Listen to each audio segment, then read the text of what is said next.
Alors, j'avoue, je demande un peu de silence parce que, pour que vous me facilitiez la tâche, parce que je suis un peu intimidée. C'est un peu intimidant de présenter le maître de maison à une assistance, puisqu'il est pratiquement le maître des lieux ici. Enfin, en tout cas, si, c'est vous qui présidez à ces travaux, quels qu'ils soient. Par conséquent, mais je pense que l'amitié et l'estime que je lui porte vont faciliter les choses. Alors, Houchang Diardi est psychiatre, il a été chargé d'enseignement de psychopathologie à la faculté de médecine de Bobigny pendant des années. Il a été membre de l'école freudienne jusqu'à sa dissolution par Lacan. Il est psychanalyste et aujourd'hui, et depuis quelques années, nous allons le voir, fondateur et président de l'association Psychanalyse et Médecine. Alors, il aurait sans doute eu la carrière classique de beaucoup de psychiatres psychanalystes de sa génération, c'est-à-dire psychiatre psychanalyste en CMP, en CMPP, en hôpital psychiatrique, s'il n'avait été habité d'un désir indestructible, irréductible, apparemment jusqu'à ce jour, à savoir désir de faire dialoguer et se rencontrer la psychanalyse et la médecine. Mais la médecine, pas en tant que science spéculative, etc., mais le corps, ce qui concerne le corps.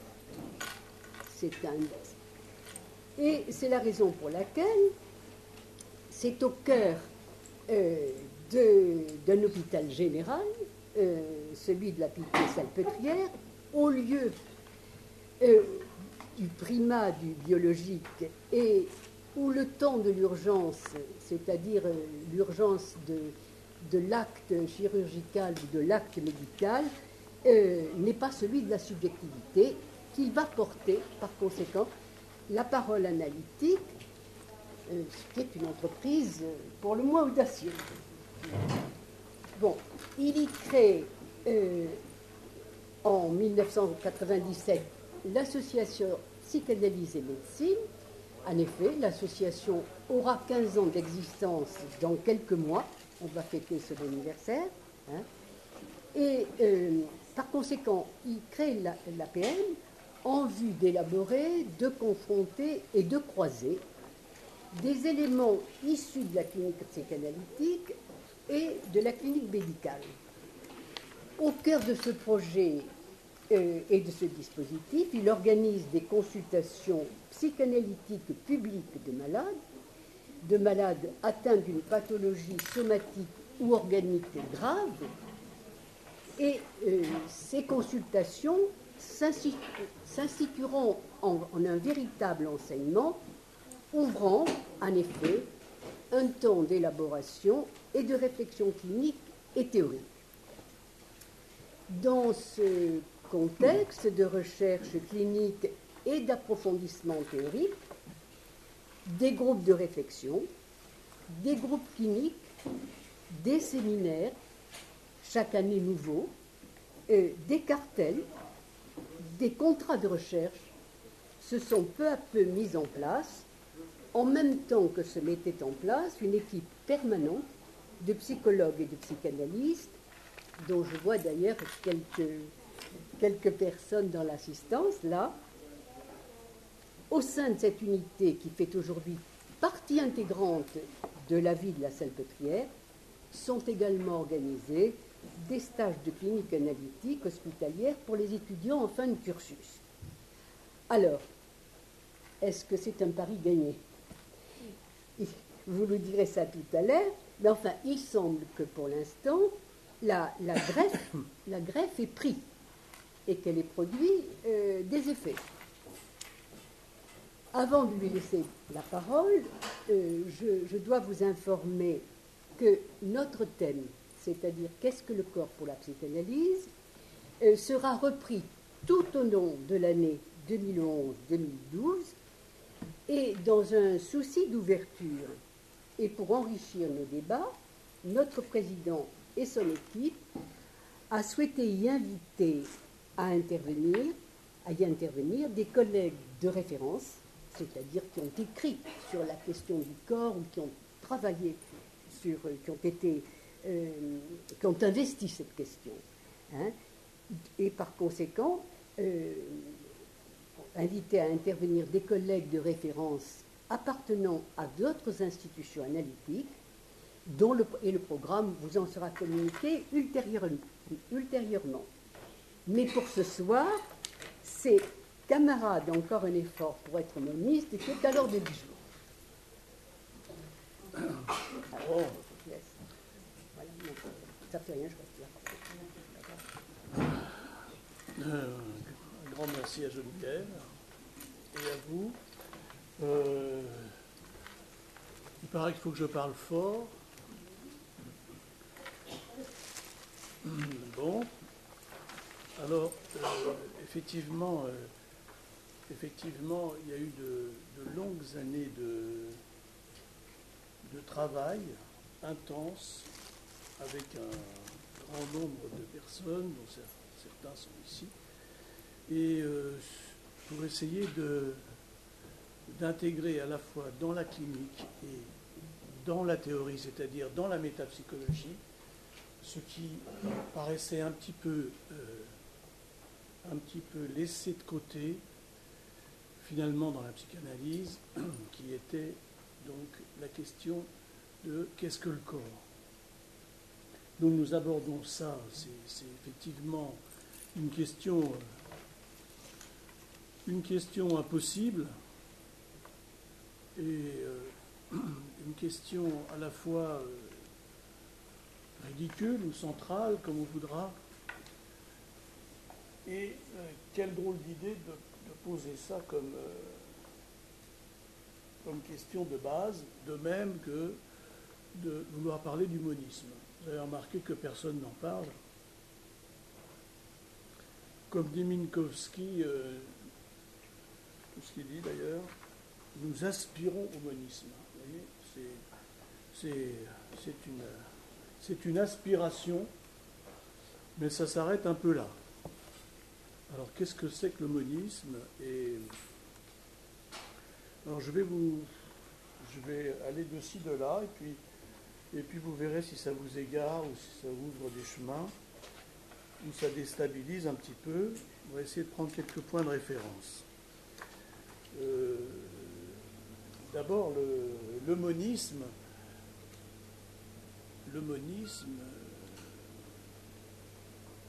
Donc je dis déjà que c'est deux questions quand même un peu étranges. Qu'est-ce que le corps pour la psychanalyse? C'est quand même étrange comme question. Et aspirer au monisme. Alors, à travers l'histoire, à vrai dire, tous les...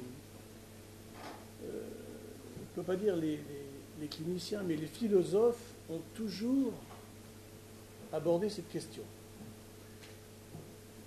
À la limite, toute la question a toujours été abordée du côté du monisme et pas du dualisme.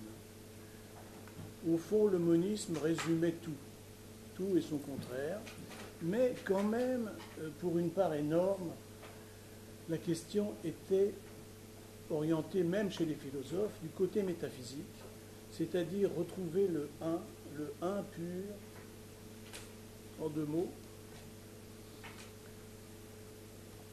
une espèce d'ensemble, et ça revenait toujours à la même question à laquelle aboutissent tous les physiciens et les astrophysiciens, c'est-à-dire l'énergie. On arrivait à un principe unique d'énergie,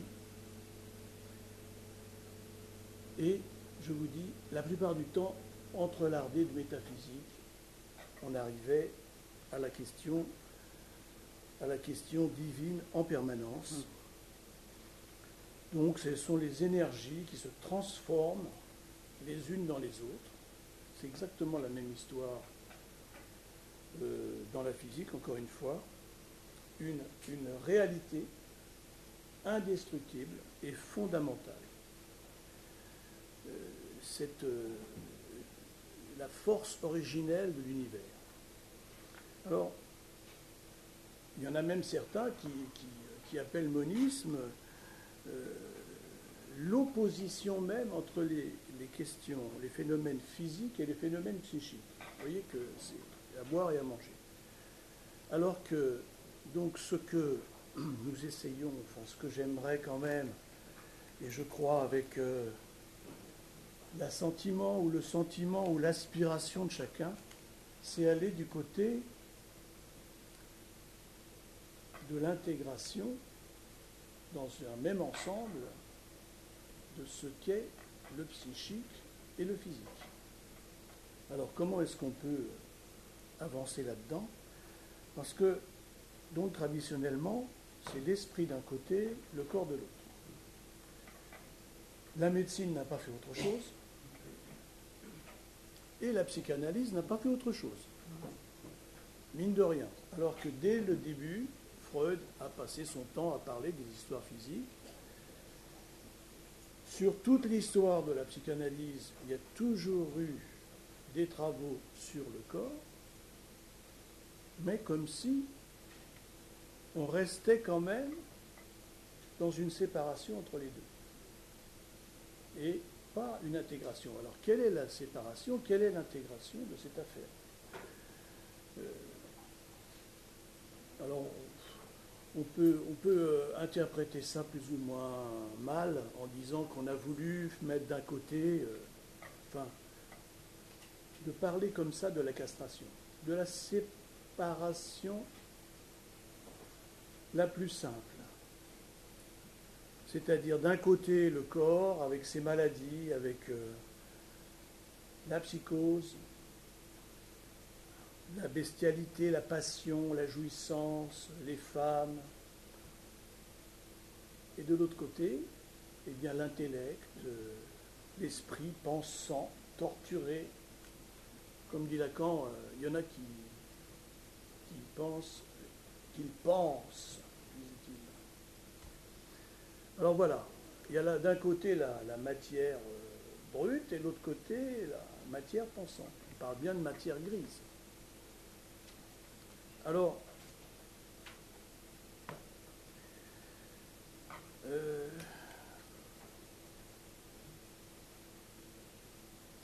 s'il y a principe unique, s'il y a matière, s'il y a énergie, vers quoi est-ce qu'on peut se diriger? Alors, il y a quelque chose qui n'est plus tellement à la mode, parce que ça a été un peu piégé, c'est la question de la structure. Je ne vois pas comment on peut ne pas revenir sur la question de la structure. Je ne sais pas si ça a été dévié par le structuralisme. Je ne sais plus dans quel marécage c'est terminé. Mais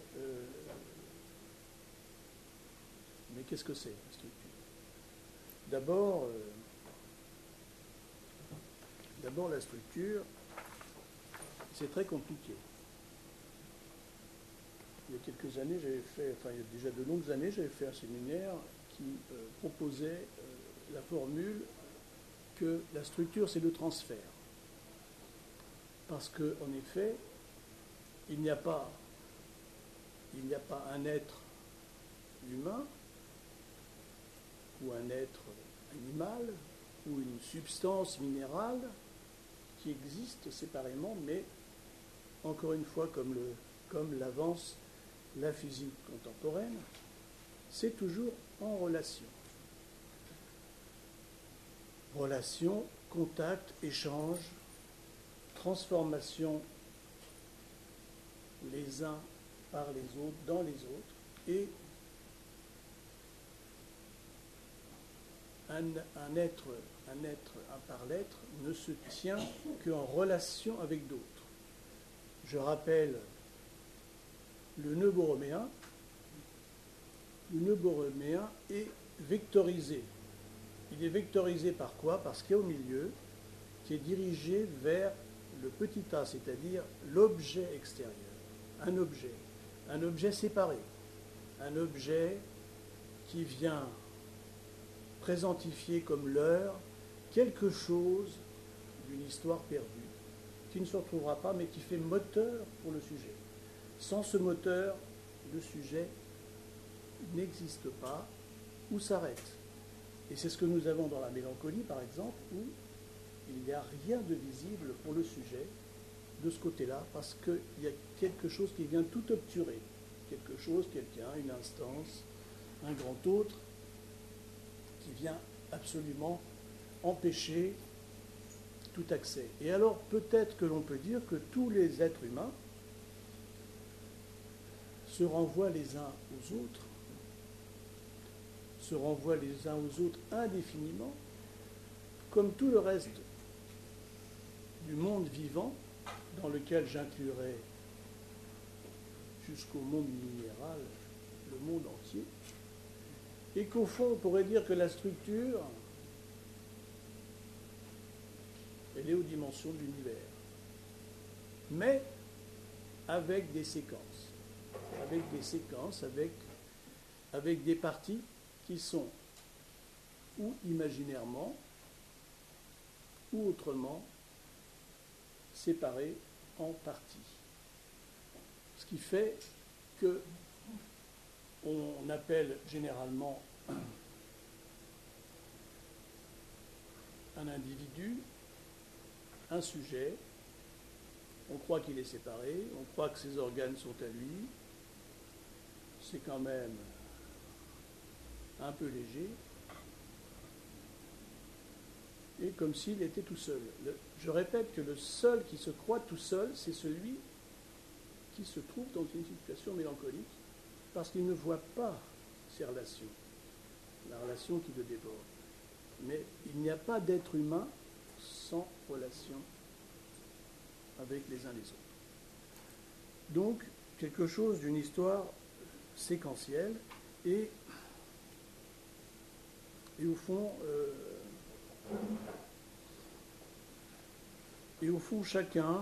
chacun a essayé avec ça de s'organiser.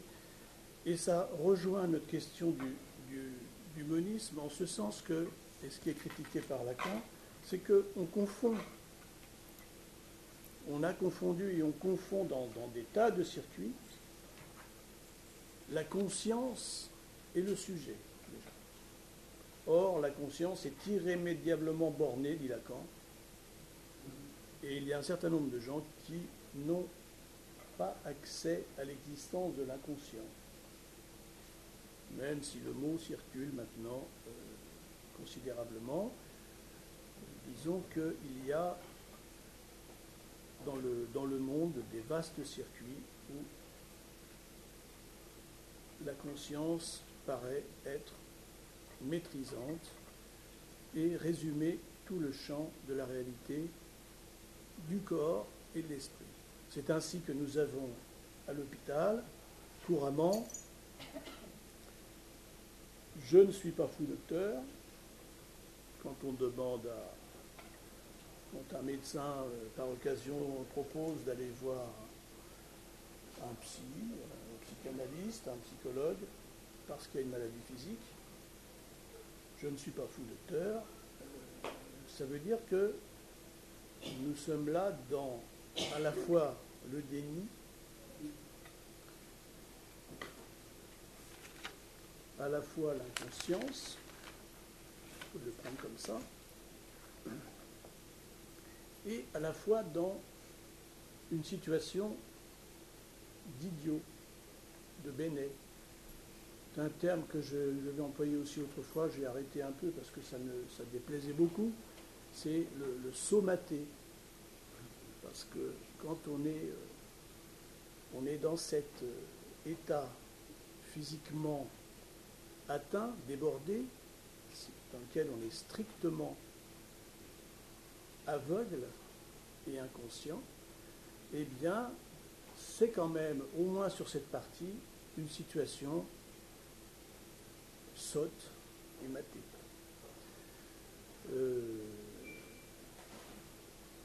C'est un peu...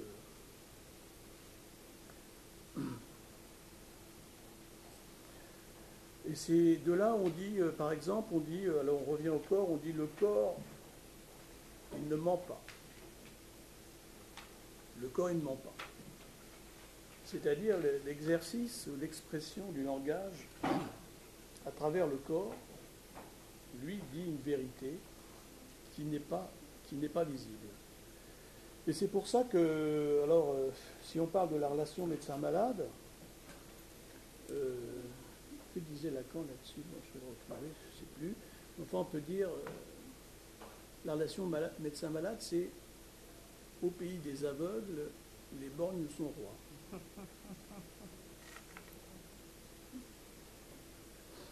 Je n'ai pas de raison de pas dire les choses simples. D'ailleurs, là, j'ai Monseigneur André 23 qui dit « Vous êtes le corps du Christ et vous êtes ses membres, chacun pour sa part. » Vous voyez qu'on parle bien de la structure assez étendue. Alors, le monisme, si on le prend comme ça, naturellement, il faut considérer, à travers la structure, d'une manière dynamique. La psychanalyse, c'est dynamique. Ça veut dire que la psychanalyse promeut ce qui est en mouvement. Le problème, trop souvent, de la question génétique, c'est que on estime que c'est une situation figée, immobile. Or, les généticiens les plus éminents vous diront que les gènes se transforment éventuellement à chaque génération, et se transforment en fonction de quoi? En fonction des acquis psychiques, en fonction de la vie que mènent les gens, même les gènes. Regardez bien vos parents et vos grands-parents, ou regardez leur façon de vivre et de ne pas parler au début du XXe siècle. Ça ne causait pas, on ne parlait pas. Vous voyez à quel point ça se transforme et que c'est dynamique. Ça, c'est il n'y a pas longtemps. Maintenant, on peut remonter un peu plus loin. On va d'ailleurs remonter. Mais chez un certain nombre de généticiens, un certain nombre de médecins, un certain nombre de psychanalystes, il y a quelque chose d'une visée figée et mécaniste. Une chose entraîne une autre, point. Alors, il y a des patients comme ça qui viennent éventuellement vous voir. Voilà, j'ai une rectocolite. Bon, je viens chez le garagiste. Il y en a qui m'ont déjà dit des choses exactement comme ça. Bon, on me change ça et je repars. Effectivement, c'est une visée mécaniste qui est pratiquée d'ailleurs dans la médecine pour une part. Ça peut régler certaines choses et ça ne règle pas forcément tout et pas les récidives éventuellement. Alors, si l'on parle de dynamique et de transformation de la structure et des gènes, on peut aller encore plus vivement et dire, eh bien, la structure, elle change tous les jours. Elle change au long de la journée, en fonction des relations, en fonction de qui est en face, de la situation dans laquelle on est. On est dans une autre position. On peut se retrouver en position mélancolique, on peut se retrouver en position paranoïaque, hystérique, etc. Et éventuellement en quelques minutes. De la même façon, quand on dit que les histoires somatiques, eh bien les lésions, tout ça ne change pas, c'est pareil, ça peut changer également en une journée. Et les lésions peuvent régresser. Ce qui est bizarre, mais ce qui se voit et qui est décrit dans un grand nombre d'articles dans les circuits, même médicaux. Là-dessus, les psychanalystes n'en disent pas beaucoup plus, d'ailleurs.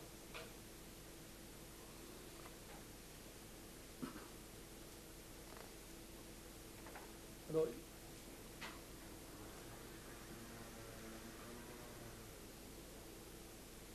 Donc la question de la dynamique, c'est la question de la rencontre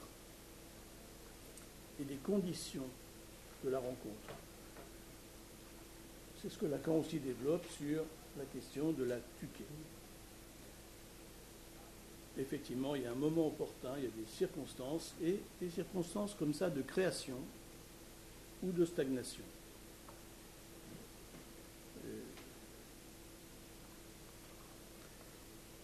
Alors, cela dit, je cite beaucoup Lacan là comme ça. Je sais pas, c'est des réminiscences. Il dit, un corps, c'est fait pour jouir. Pourquoi dit-il un corps? C'est bien, c'est frappant comme formule, mais pourquoi est-ce qu'il dit un corps? Pourquoi il ne dit pas un par-l'être? Pourquoi il ne dit pas une structure? On pourrait le dire aussi. Un sujet, c'est fait pour jouir, mais tout son développement l'a montré, pour jouir incomplètement. Freud aussi a beaucoup insisté là-dessus, c'est les détours sur le principe du plaisir qui font la vie. Il y en a qui font plus de détours que d'autres. Il y en a qui vont plus droit.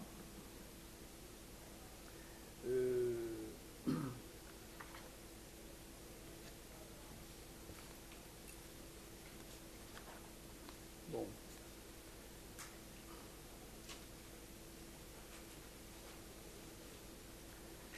Alors.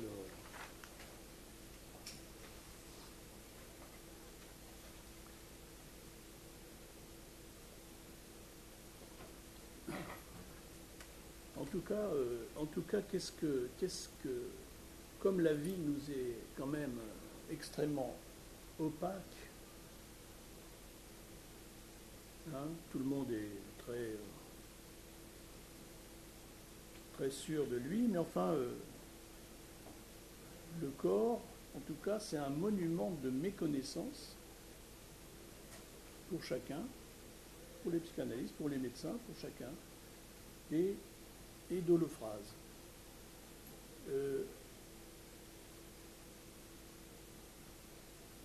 C'est pour une énorme part totalement incompris. Alors là-dedans, c'est quand même aussi un monde de maladies, qu'on appelle ça somatose, symptômes, ce qu'on voudra. C'est aussi un monde de délire, un monde de produits. Rangeons-les sous le qualificatif général de psychotropes ou de produits psychoactifs. Mais c'est également un monde, il ne faut pas l'oublier, de création, d'extension et de multiplication.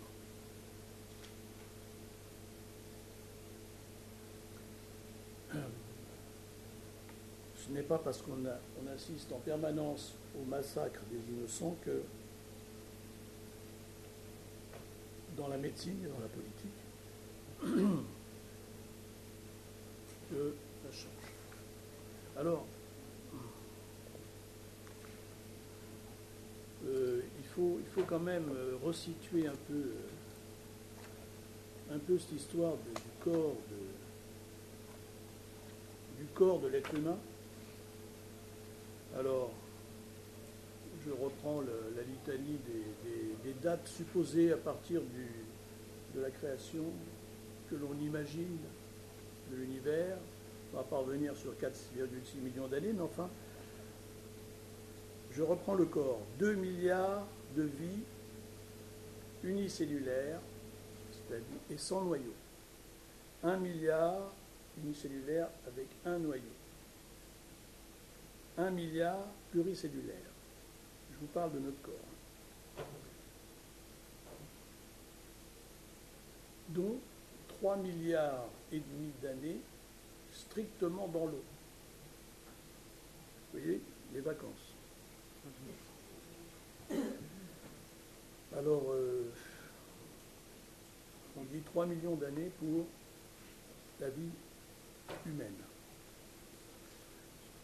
C'est juste deux, trois mots pour situer à chaque fois. Le débat sur la modification est également extrêmement ancien. Nous avons des scientifiques proches, par exemple Linné, qui dit les espèces ne peuvent pas se modifier, elles sont figées. Alors que Lamarck dit elles peuvent se modifier. Aristote, beaucoup plus ancien,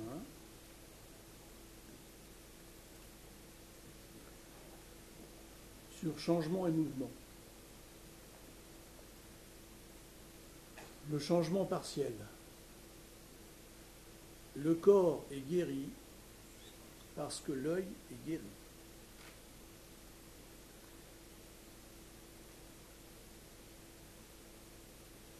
Le changement d'un non-sujet à un sujet est la génération. Le changement d'un sujet à un non-sujet est la corruption. Et que Aristote, j'ai déjà parlé de ça d'ailleurs. Jamais la corruption et la génération ne font défaut dans la nature. Alors, ce que fait Aristote, c'est ce que font très peu de gens, et notamment pas dans la psychanalyse. Qu'est-ce qu'il fait? Il parle de la matière. Vous avez remarqué que dans la psychanalyse, on ne parle pas de la matière. De quoi on parle? Quand on ne sait plus quoi dire, on parle du corps propre. C'est un terme étrange. On parle du corps propre et puis on parle du réel. Alors quand on ne sait plus, et c'est bien parce que ça ne se signifie pas, alors on parle du réel. Mais la matière du corps, c'est quoi? La matière, c'est pareil, c'est fait d'un tas d'atomes, un tas de petits grains de matière discontinus.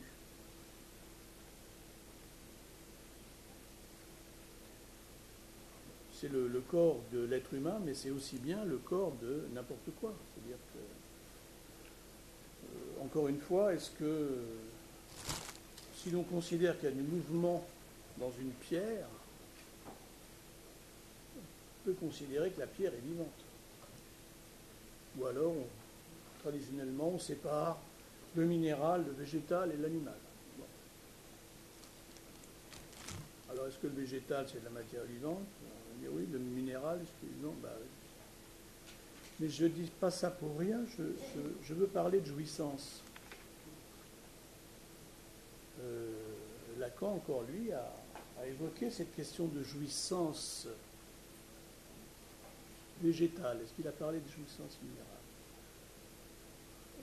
Et il a dit également ce champ que j'aurais aimé qu'on appelle lacanien, le champ de la jouissance. La jouissance est un terme assez piégé. On utilise beaucoup de termes sur la jouissance dans la psychanalyse.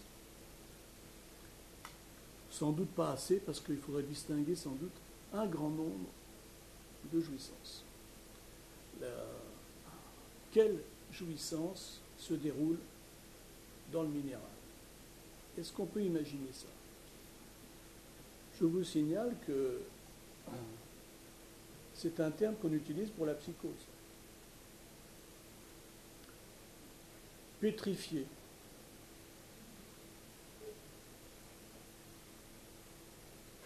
La jouissance, dans la psychose, elle existe ou pas?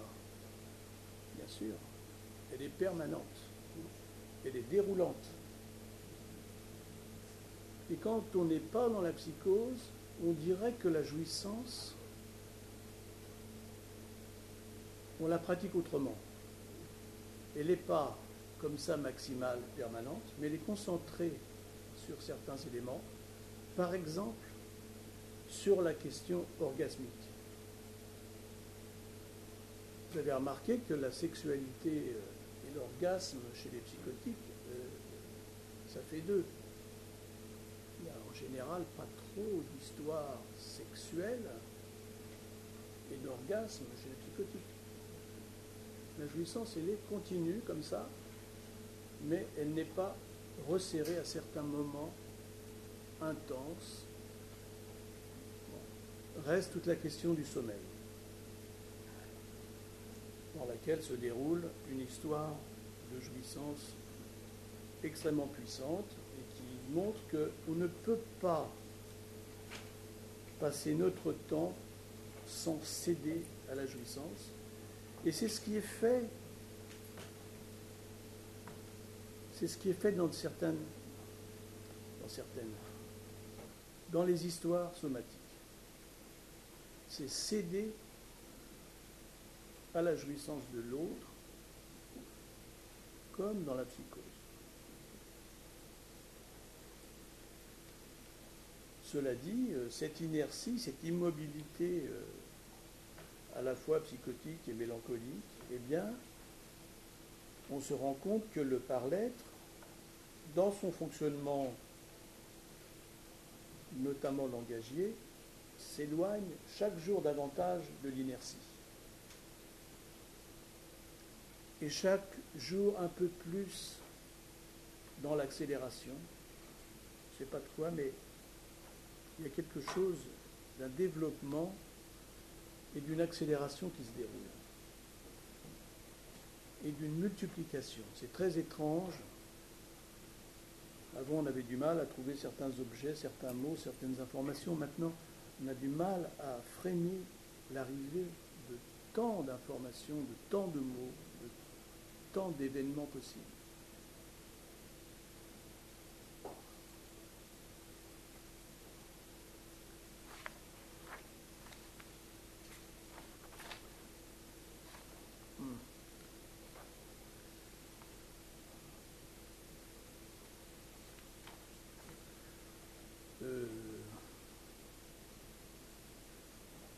La psychanalyse parle également d'incorporation. L'incorporation, ce qui n'est pas différent des généticiens qui parlent d'incorporation de gènes.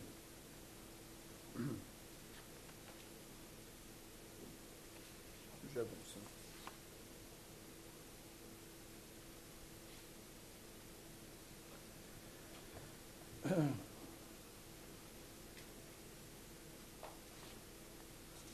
Donc, si l'on considère que la structure, c'est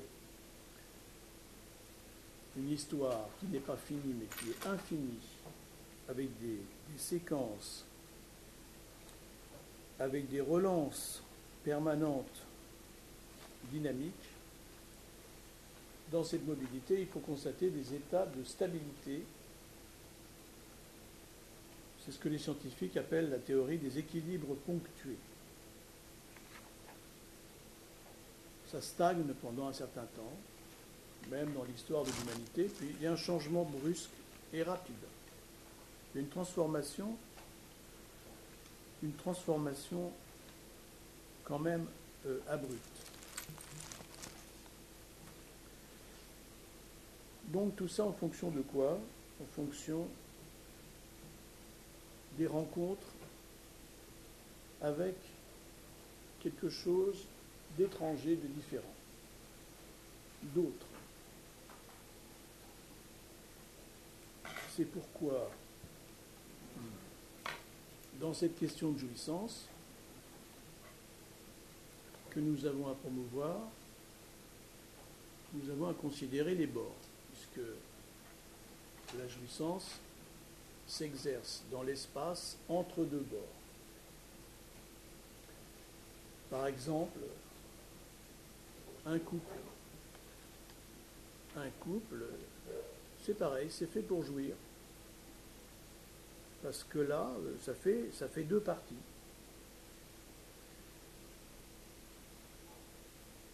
C'est comme l'effort, c'est comme la recherche, comme le travail.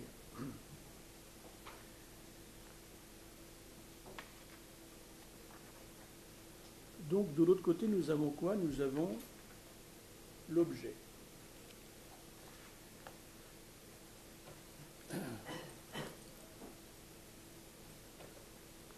L'objet et la matière. Parce que la grande critique faite à Aristote jusque maintenant dans la psychanalyse, c'est que, soi-disant, le corps c'était une instance imaginaire. Mais ce n'est pas que imaginaire.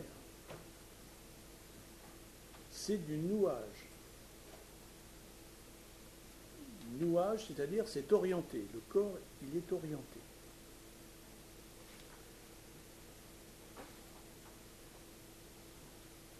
L'aspect imaginaire n'est qu'une partie qui permet à cette orientation d'avoir une consistance, justement, une représentation.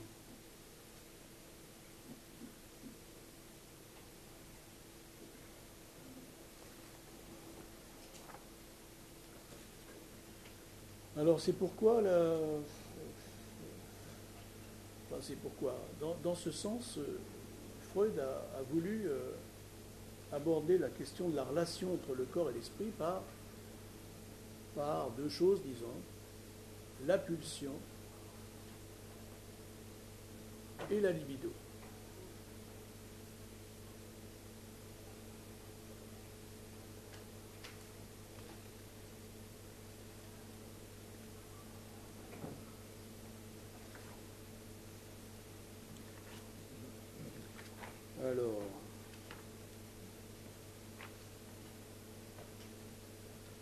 Alors ce qui est quand même aussi étrange, c'est donc la pulsion qui a été reprise comme un des éléments fondamentaux par Lacan aussi, hein, un des éléments fondamentaux de la psychanalyse. Et la libido, quoi en faire? C'est toujours cette même question d'énergie. Cette étrange énergie. Alors là, nous sommes arrivés à un point où ça s'est entremêlé avec la question du langage. Alors,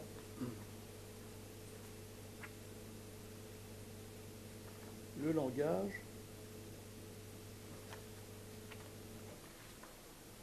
d'apparition extrêmement récente,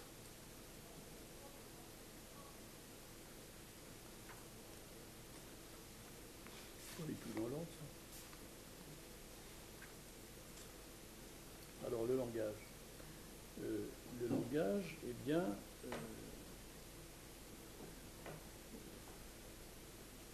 Lacan dit le par-l'être. Hein, il dit l'inconscient est structuré comme un langage, que le langage est la condition nécessaire à l'inconscient. Bon, alors, dans cette conquête de l'être humain, il a fait des choses bizarres. L'être humain, il a commencé à pouvoir utiliser l'autre bord, l'étranger, sous le titre de l'objet. C'est un objet. Après, il a fabriqué des objets, même.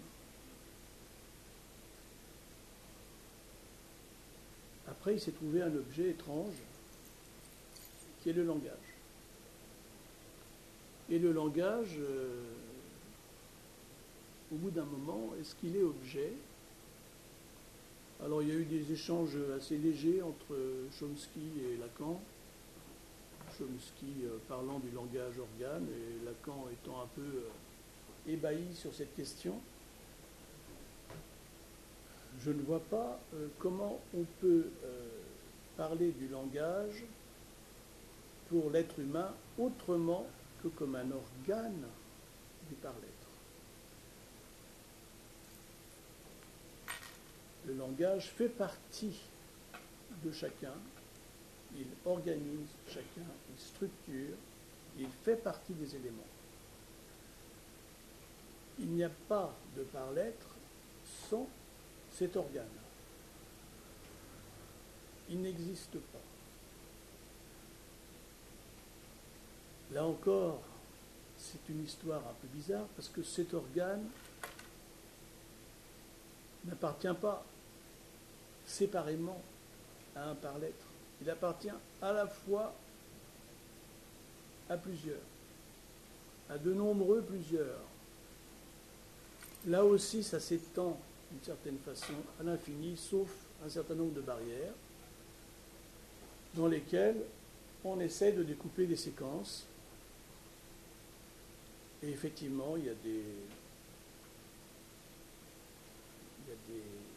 familles, il y a des nations dans lesquelles il y a certaines organisations du langage, certaines organisations grammaticales, syntaxiques, certains mots interdits. Et ça rencontre toujours une limite, pas toujours, justement, ça devient infini. C'est ça qui est un peu étrange maintenant. Ce développement est immense. Cela dit, dans certaines configurations de couple, de famille, de village, de nation, de pays, eh bien, on ferme ça. Et, par exemple, tous les lieux totalitaires essayent d'empêcher certains mots et certaines parties du langage d'exister, qui sont considérés comme, je peux remarquer, en tant qu'organe, comme autant de mutilations, qui permettent à l'imaginaire du prétendant à être le grand autre de déferler dans ce circuit pour sa jouissance, et les autres étant dévoués comme objet pour sa jouissance.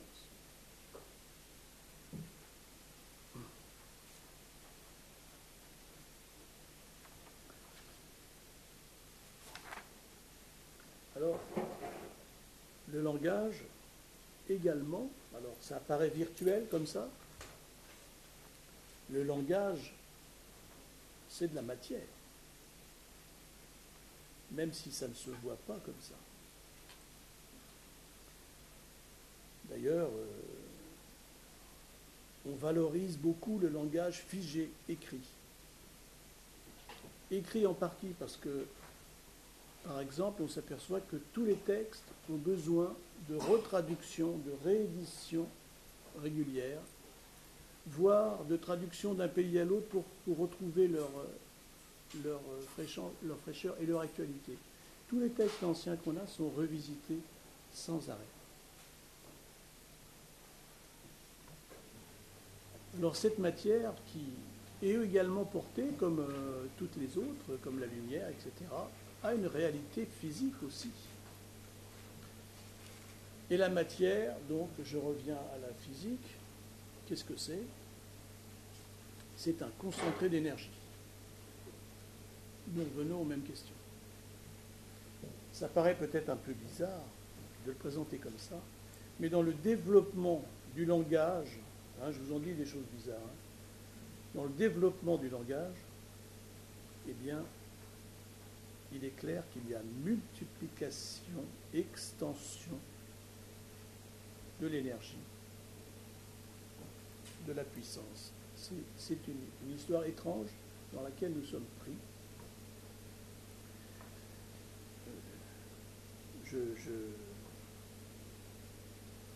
Je répète les histoires einsteiniennes. La matière, c'est de l'énergie, et l'énergie, c'est de la matière. La distinction est seulement celle de deux états temporaires, dit Lincoln Barnett en parlant d'Einstein. Il me semble que la matière égale énergie, c'est à prendre au sérieux par les psychanalystes, à la fois ce qu'il en est de la matière du corps et la matière du langage, ce qui n'est pas, ce qui est une séparation, encore une fois, que je fais commodément en tant que dualisme, mais il n'y a pas d'éléments de corps qui tiennent sans qu'ils soient tissés de la même façon par le langage.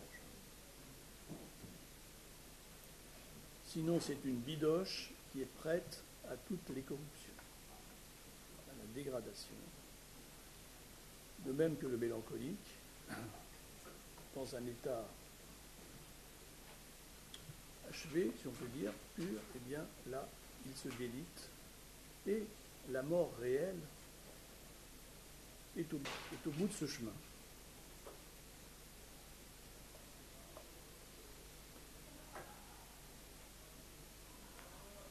Donc, la question de la jouissance, non, je ne t'ai plus,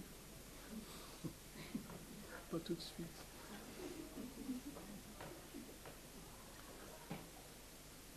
La question de la matière, donc, jouissante, c'est entre deux éléments, qu'ils soient des éléments corporels à l'intérieur du corps dit propre, ou entre deux corps, ou entre deux éléments du langage lui-même, ce qui se déroule dans ce qu'on appelle communément la métaphore ou la métonymie, entre le jeu de ces éléments, il y a la jouissance qui s'interpose et qui est créée au moment de différence ou qui se déroule au moment de la mise en relation des deux éléments, des deux bords. C'est comme ça que, je reviens toujours à la mélancolie parce que c'est assez intéressant comme état. Par exemple, je parlais des produits psychoactifs ou psychotropes. Eh bien, par exemple, le tabac. Le tabac permet une extraction de l'énergie par le bombardement sur certains éléments du corps de produits qui lui permettent de produire un échange. Le tabac est un produit extrêmement intéressant. Par ailleurs, on en parlera peut-être quand on aura le droit. Donc il y a là, nous sommes entre la consommation et la consommation malgré tout de la chair. De même pour la question du cancer, ou des cancers. Eh bien, il y a là, par exemple, une insistance irritante en un point du corps propre, encore une fois, qui n'est pas fait pour être le siège d'une telle jouissance ou d'une telle libido, et dont l'insistance irritante est délétère. Avant de mourir, les cellules du coin se mettent à se reproduire ou à muter pour ne pas mourir. Ils se dépêchent de se multiplier pour essayer d'en sortir et produisent un grand nombre. Et c'est quelque chose qui se produit dans tous les corps, tous les jours, ce processus-là. À minima ou davantage.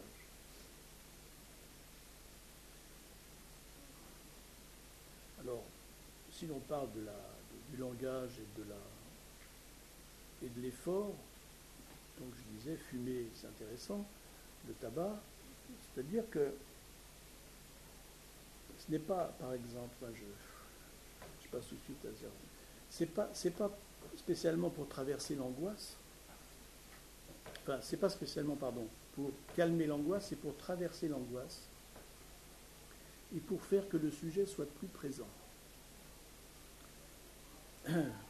C'est contrer, le tabac, c'est contrer l'inhibition de l'acte, mais en forçant le corps.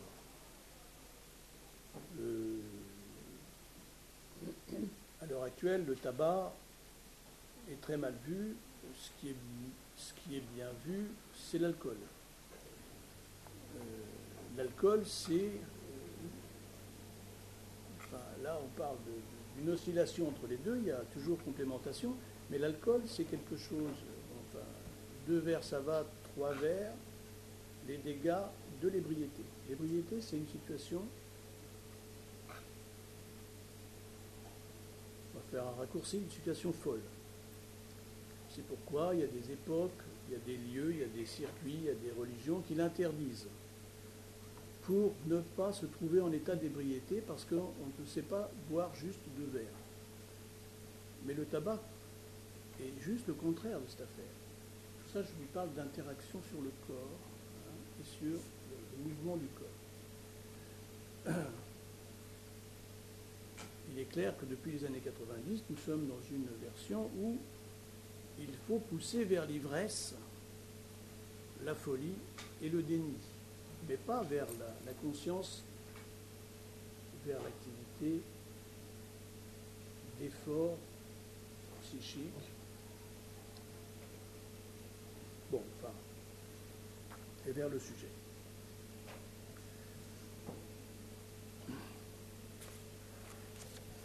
Ce qu'il disait Lacan.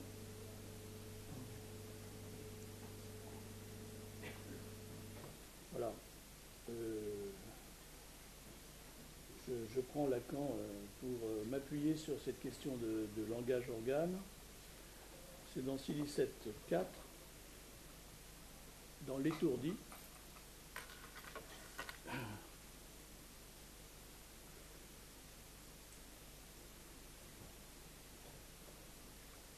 Du fait qu'un animal a stabita, il écrit en un seul mot, a stabita quel langage, que de l'habiter, il écrit ça aussi en mot, c'est aussi bien ce qui pour son corps fait organe. Vous voyez ? Je suis bien obligé de prendre des appuis parce que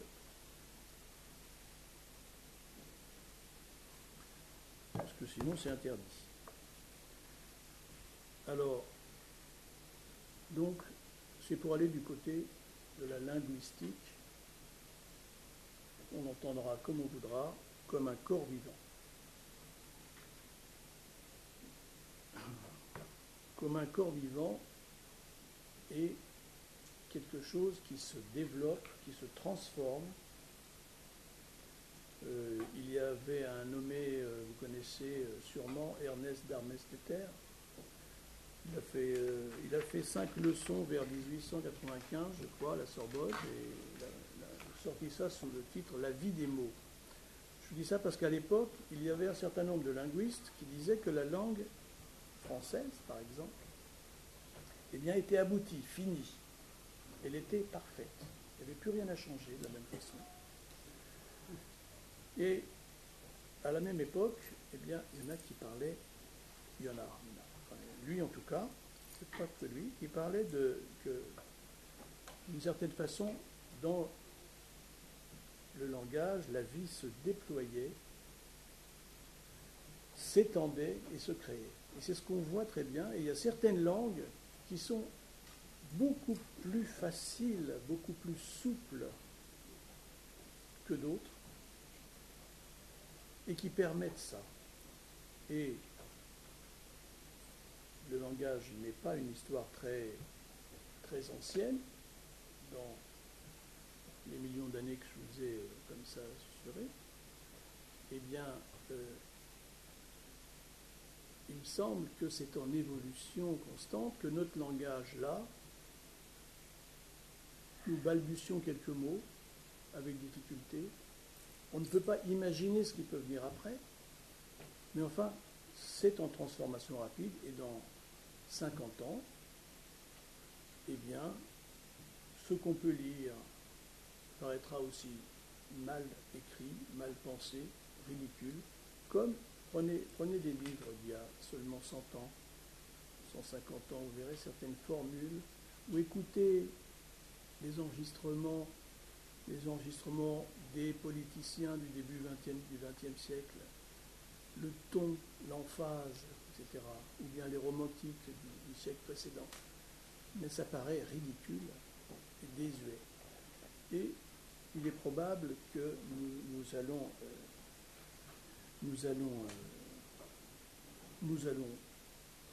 disons que les suivants seront le siège d'une animation langagière à fait étonnante. De même que l'on va chercher de l'énergie dans ces mots et entre les mots, de la même façon, je disais, par exemple pour l'alcool, pour les psychotropes, pour le tabac, nous allons chercher la nourriture, nous allons chercher dans le corps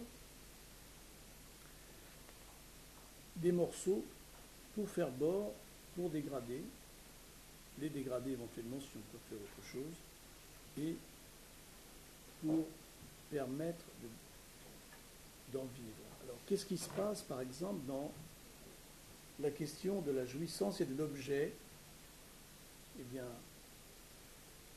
il y a l'objet extérieur et il y a l'objet intérieur. Lorsque, et là aussi on peut considérer que c'est une forme de mélancolie à la fois paranoïsée, c'est-à-dire que l'on va chercher un objet dans le corps propre pour faire bord, pour décréter qu'il est étranger, et dans cet intervalle de consommation, eh bien, il y a la circulation de jouissance qui n'a pas pu se faire ailleurs. Effectivement, la somatose a un plus grand rapport avec la mélancolie. Et on va chercher comme ça des morceaux de corps. Et les questions qui remplissent la médecine de douleur d'un côté et d'immunologie de l'autre, eh bien, nous sommes en plein dedans. L'immunologie, c'est le corps a décrété une partie étrangère. L'utilité, c'est que ça fait un bord. L'ennui, c'est que c'était pas fait pour ça, ce lieu, et que l'attaque, l'atteinte de ce lieu est tout à fait gênante. Alors, nous avons vu ça à différentes reprises, dont à la discussion de la présentation hier. Dans toutes ces maladies-là, comme les borgnes ne savent pas quoi faire, ils finissent par donner des corticoïdes. Toutes les maladies immunologiques, on donne des corticoïdes. Mais on ne sait pas quoi faire. Enfin, je dis, c'est en fait une cocaïnisation. C'est un produit extrêmement tonifiant,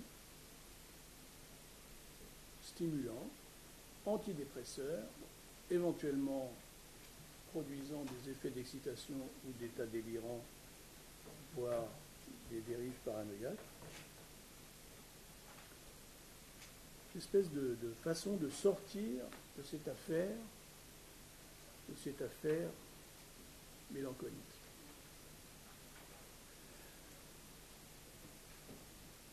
Alors évidemment, de la même façon, ça fait quelques petits problèmes. On en parlait aussi donc hier, c'était hier en fait. Quand le corps comme ça n'arrive pas à... Je parle sans arrêt de la mélancolie parce que, enfin, je répète, mais quand le corps est dans un tel état, le sujet est dans un tel état de stagnation de jouissance, alors, il y a deux choses. Quand il est vraiment dans un état mélancolique, qu'est-ce que font les psychiatres? Qu'ils refont, parce qu'ils ne le faisaient plus tellement, maintenant c'est très large. Voilà, électrosismothérapie. Maintenant ça s'appelle comme ça, c'est plus scientifique. Qu'est-ce que c'est? C'est donc faire une décharge hypersynchrone, c'est-à-dire en réalité sortir de cette stagnation mélancolique non jouissante par transformation du corps en entier comme zone érogène, un orgasme de ce nouveau phallus tout entier. L'autre aspect qui se voit par exemple spécialement en hiver, beaucoup moins en été, la preuve, c'est quand ça va tellement mal, eh bien, on va du côté de la chaleur. La chaleur, jouissance, c'est ça dont on parlait hier. J'aime beaucoup parler de la chaleur, je disais. La chaleur, c'est une jouissance archaïque, absolument primaire. Eh bien, par exemple, ces gentils microbes, tout le monde est contre les microbes, il faut bien choisir ces microbes et son moment, mais ils sont extrêmement utiles, comme nous le savons. D'ailleurs, nous avons reçu il n'y a pas longtemps François Bricaire, qui est le parasitologue de la Salpêtrière, une référence. On n'en a pas trop parlé, mais là aussi, il se trouve que les différents microbes, nous véhiculons une masse énorme de microbes qui nous sont strictement indispensables, qui constituent, selon d'autres scientifiques, des organes de l'être humain, que nous ne pourrions pas consommer un certain nombre d'aliments, en profiter, sans l'appoint de ces germes. Bon, ceci mis à part, petite parenthèse. La chaleur, eh bien la chaleur, par exemple les petits microbes qui font par exemple la grippe, comme je disais spécialement en hiver, eh bien quand la jouissance est absolument déplorable, atteint un point de non-jouissance, parce que la somatose c'est ça,